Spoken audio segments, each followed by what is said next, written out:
नमस्कार साथियों। हम लोग राजस्थान विश्वविद्यालय में बीए प्रथम वर्ष में जो हिंदी साहित्य विषय है उसमें ढोला मारू रे दोहा की व्याख्या कर रहे थे। तो हमने बाकी सब व्याख्याएं कर ली थी दोहे की। अब अंतिम 3 दोहे बचे हैं, उसकी व्याख्या हम देखेंगे। हम देखते हैं कि अंतिम 3 व्याख्या क्या है।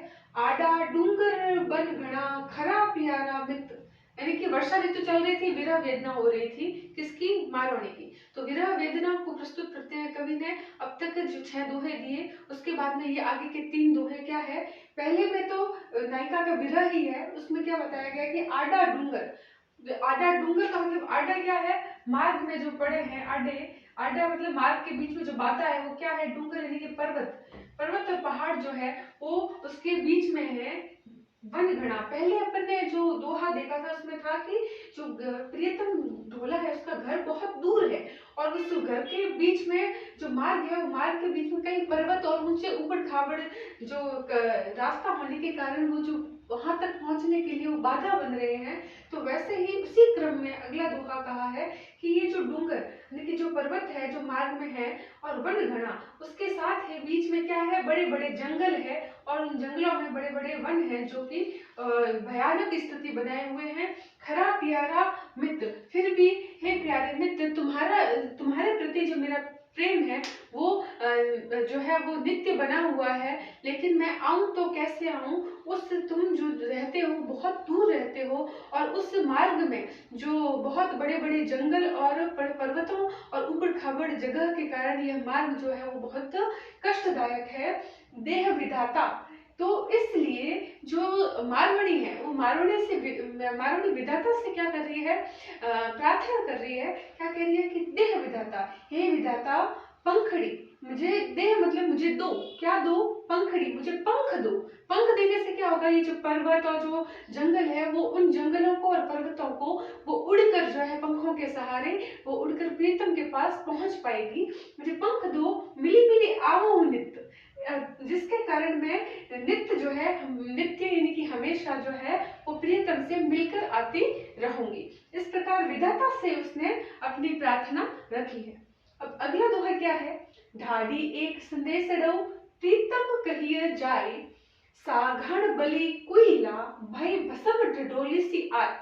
अब तक में जो नायिका है उस नायिका की विरह की स्थिति बताई थी कि जो ढोला है उस ढोला की प्रतीक्षा कर रही है मारवाणी। अब आगे का जो दोहा है उसमें हम देखते हैं कि कथा जब आगे बढ़ती है तो नायिका ढांडी किसे कहते हैं कि जो संदेशवाहक का कार्य करता है उसको ढांडी कहा जाता है। तो संदेशवाहक के रूप में अपना संदेश जो है वो ढोला तक पहुंचाती है। तो उस ढोला को जो संदेश मारवाणी कहती है कि क्या जाके तुमको ढोला को कहना है, उसका चित्रण इन 2 दोहों में किया गया है। क्या कहती है? ढाडी, हे ढाडी एक संदेश दो, मेरा एक संदेश यानी कि संदेशा या संदेश प्रीतम यानी कि मेरे प्रियतम ढोला को कहिया जाए, जाकर मेरे प्रियतम को एक मेरा यह संदेश कहना। क्या कहना? साधन बलि कुइला भई, मतलब कि आपके धन, आपका जो पूंजी है, नायिका मारवाड़ी है, वो मारवाड़ी क्या हो गई है? बलि हो गई है, कोयला हो गई है, जलकर कोयला हो गई है। तुम्हारी प्रतीक्षा करते करते वह जो है विरह में जलकर कोयला बन गई है, और उस कोयले के बाद अब क्या है? भस्म ढंडोली सी आई, कोयला बन गई है और पीछे क्या बनी है? अब भस्म रही है। और उस भस्म को, उस राख को अगर तुम अब आओगे तो उसको डडोली सी यानी कि उसको राख को झाड़ कर देख लोगे तो भी तुम्हारी प्रियतम, तुम्हारी मारवाणी जो है तुमको नहीं मिल पाएगी। इसलिए इस स्थिति को न और आगे न बढ़ पाए और मेरी स्थिति इससे बुरी न हो जाए, इससे पहले तुम जो है वो मारवाणी से आकर मिल लो। अगला जो पंक्ति है वो क्या है? ढाडी जे साहिब मिलई, कहती है कि हे ढाडी जे साहिब, अगर तुम्हें साहिब यानी कि प्रीतम ढोला मिल भी जाए तो मिलई मिल जाए, यूं दाखविया जाए, तो उनको जाकर, दाखविया मतलब क्या है? ये जाकर कहना। क्या कहना? तो यूं दाखविया जाए मतलब यह जाकर कहना, अगर साहिब तुमको मिल भी जाए तो उनको जाकर कहना। क्या कहना? आंखिया सीप विकसिया, यानी कि जो उसकी आंखें हैं, किसकी? मारवाड़ी की जो आंखें हैं वो आंखें सीप, अर्थात आंखें सीप मतलब आंखें रूपी सीप बन गई है।